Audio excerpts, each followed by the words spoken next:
I'm an entrepreneur and I love movies, and I've been grateful enough to be able to have my own business at the age of 22 and now make money completely online. So these are 10 movies that I recommend every entrepreneur should watch because they've shaped the way I approach business and life going forward ever since I watched them. This is in no particular order, but if you've not watched any of these films, put it down as homework to watch tonight. Okay, movie number one, The Big Short. I watched this a couple years ago, and it's actually a film that resonates closely to me because both my parents work in a bank and they both lost a lot of money during the financial crisis in 2008. But this movie actually unravels how it happened and basically the ins and outs behind it, how everyone was over leveraged when it comes to banking. It's a great movie for basically teaching you how the banking system works, how it's so easy to mess up in America and lose a lot of money, but also taking risks and gambling at the right time. It's a great film, and it's a great film that was released fairly recently as well. I want to say less than a decade ago, or probably exactly 10 years ago, which is rare because a lot of the films that I like back in the 80s, 90s, etc. The film industry has kind of fallen off recently. Let's be honest about it. I'm sure the older people would agree with me with that. But either way, watch The Big Short. Great movie on the banking system, how it works. And once I actually watched it, I had better understanding of the whole financial system, how corrupt it can be. And it also taught me a big lesson to actually avoid banks. So every business I've started since then has been bootstrapped. It's been completely funded by myself or co-founders that have funded it for me, and like someone close that's a business partner. And I've not gone to a bank for a loan once, and I don't plan to unless it's probably a mortgage in which I'll need one. But yes, The Big Short, big film to watch. Number two, Limitless. I love this film. Absolutely love it. It does not get the credit that it deserves. This film, basically, the premise of it is there's this guy who's trying to be a writer, but he's down in the dumps. Nothing seems to work. His brother-in-law or something shows him this pill, the NZT pill. And basically, he takes this pill and he becomes limitless. His IQ quadruples. He is basically like the alpha male, the epitome of it. He's amazing. He's smart, intelligent, charismatic. He can fight. He can do everything you can think a model, like, ideal man should be able to do. Ideal person. Let's not make it masculine, feminine. What the ideal person should be able to do. And basically, the whole point of the film is that he takes the pill to become that. But really, everyone's got the possibility to do it, right? Like, this man was the most biggest bozo you can think of, like an absolute bum, just lying in his one bedroom flat that was all over the place, dirty, messy. He was procrastinating, drinking all the time, takes this pill and does a full 180 in his life. So watch this film, especially if you do feel like you're procrastinating, because although you don't need the NZT pill to turn your life around, it goes to show that you can turn your life around. Everyone's in control of their own destiny. So really good film to watch. I heavily recommend it. Watch Limitless. Number three, Scarface. My favorite film of all time. It gets a lot of unnecessary criticism. Actually, I say unnecessary. Some of it's deservedly so. But I use so many principles in this film in my everyday life. Now, anyone that doesn't know Scarface, where have you been? You must be living under a rock for the past however many years you've been alive. Scarface, obviously, Cuban guy, Tony Montana, comes on his boat across into Florida. Absolutely nothing, gets a green card, and then his life just obviously is rags to riches. Gets into the business of the, you know what I'm talking about, the business, this stuff, right? And then becomes a kingpin. But what I love about this film is that, spoiler alert, he comes to his demise at the end of it. A lot of these films I'm showing shows you the rise, right?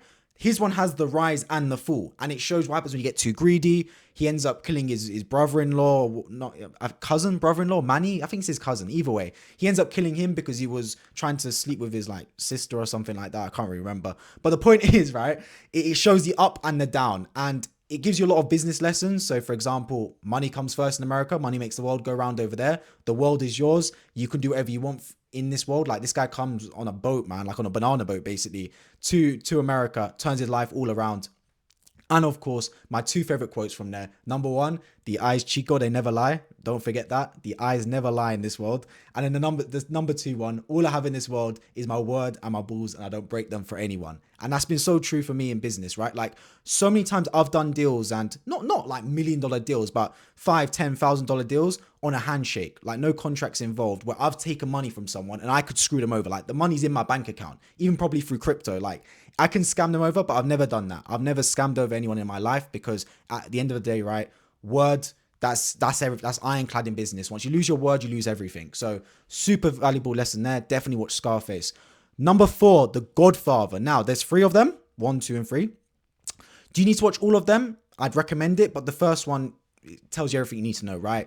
Like, I love mafia films, I love business films, gangster films, you name it, right? And The Godfather, amazing film. In fact, maybe number 2 I prefer to number 1, but The one basically what happens is The Godfather, right? It's a family, Italian mafia family in New York.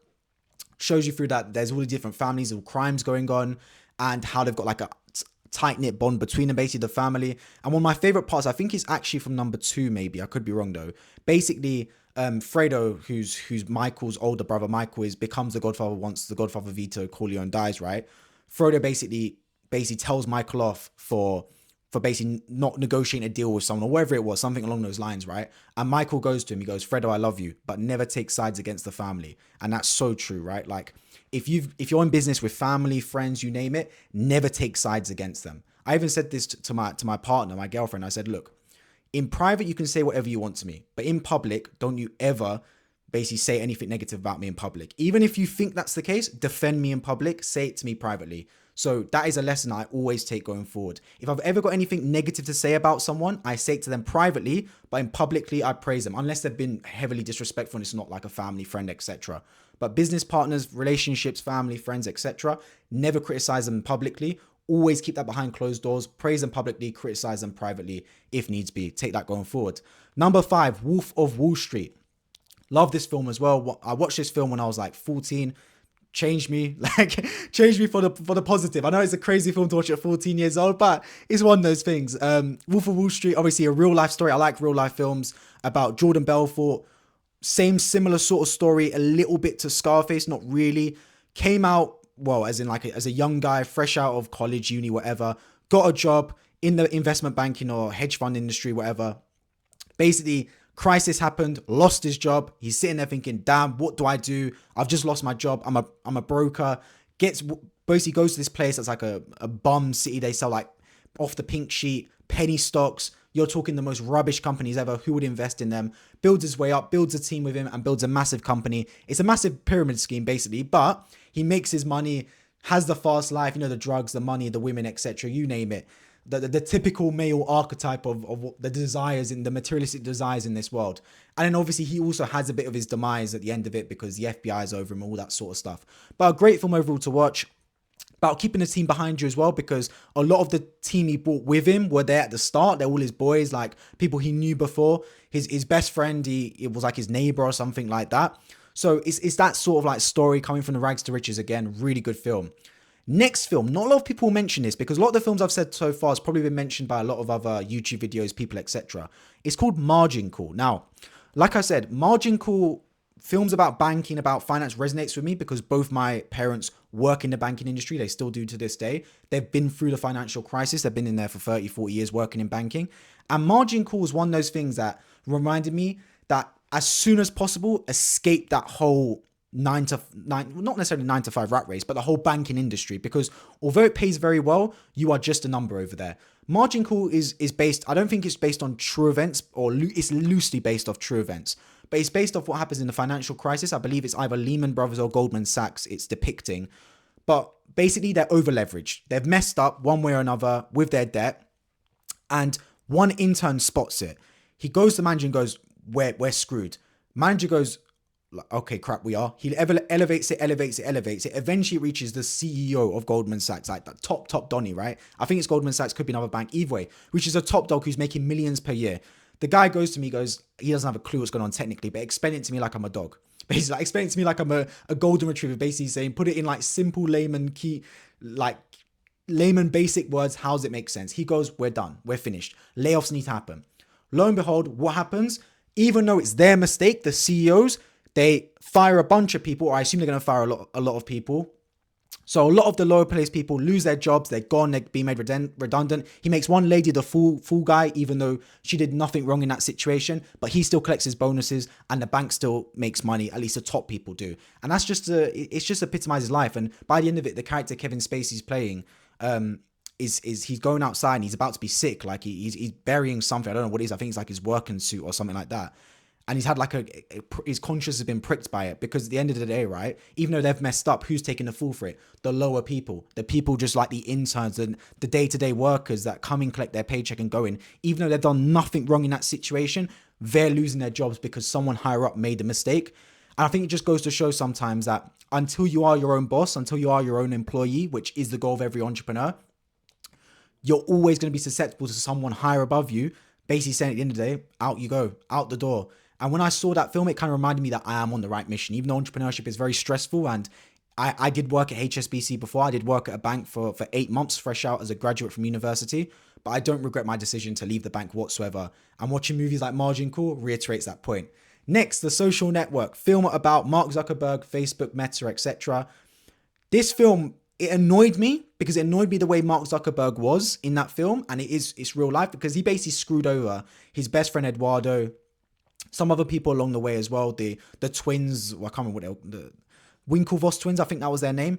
Either way, how he built Facebook, how he basically screwed over a bunch of people but made the best social network platform, or the first ever one that really took the world by storm, etc. A lot of lessons along the way from business. And of course, as a business person, it teaches you to always cover your back. Make sure you choose your business partners wisely. Make sure you always have everything to a T written down. Make sure everything's crystal clear. Have your lawyers check over it. Don't get screwed over, because as the term goes nowadays, you don't want to get Zuckerberged. Really good film to watch. I don't like Mark Zuckerberg personally. I've never met him, but just the depiction he gives me and the depiction from the film, but still really good. Next, The Pursuit of Happiness. Really good film about Will Smith and his son. Guys selling like medical 3D printers. I've not watched this film in years, honestly. This film, The Pursuit of Happiness, is one I've watched oldest, like least recently out of all the films on this list. But this guy is down in the dumps, man. Like really down in the dumps. He's not making a single sale. His wife basically leaves him. It's just him and his son, basically. And at one point they're sleeping in like a subway station. Like it's that bad. And he just keeps going, keeps persisting. He never lets his son see him down in the dumps, never lets his son see him as a failure as a man. He just keeps persisting. And by the end of the film, he gets the job. And basically, he lent this guy, like the boss, because he was an intern, unpaid intern at first, a $5 bill, which to anyone would go, $5 mine, and you give it back to me like 2-3 weeks time. But that was like his last $5 bill. Like once he gave that $5 to his boss, and his boss didn't know he was poor like this, once he gave those $5, that was it. Like he was done. Like $5 to him is like $1,000 to most people, right? Like that was a lot of money. But he gave, and at the end of the film, right, his boss gives him back the $5, and he's like that $5 is so meaningless now because I'm about to get a full paid job at like a financial institution that's going to pay me thousands of dollars, multi-$1,000 every single month, and I'll be set up. But yeah, I think that film it put a smile on my face. I went through the whole range of emotions. As an entrepreneur, I think it teaches you that no matter where you are, because there will be tough periods. There's been tough periods for me, even as a young, I've just turned 23-year-old entrepreneur. You're going to have tough moments, but ride through them because it's worth it in the end. Trust me when I say that. And that film teaches you that there's always going to be that silver lining, that light at the end of the tunnel if you just stick through it. Next, Moneyball. I love sports films because I love sport in general. It's also molded a lot of my business philosophies and life philosophies. Moneyball's good because it teaches you about taking risks in business and going against the grain. This team hasn't got a big budget. They've not got a lot of money to spend. It's a baseball team. So the Oakland A's, I believe they're called, they couldn't obviously go for a big splash and buy a big free agent. So they need to be tactical. And what they do, they sign players that weren't necessarily flashy, but they were, numbers wise, they were good.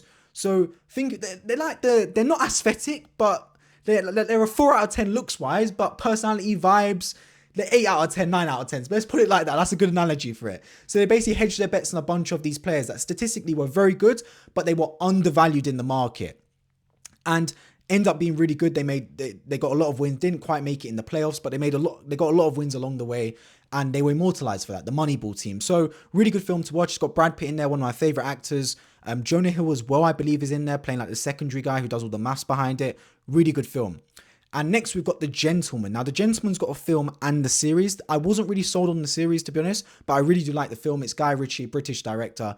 Love his films to bits. And I could have put a lot of Guy Ritchie films on here, but I've chosen The Gentleman. It's about Matthew McConaughey is the actor who runs like this grass empire, grass in the UK. He's like estates. He's a really rich guy. And he's got like obviously people to do he's got like a henchman that helps basically run the operation beside him.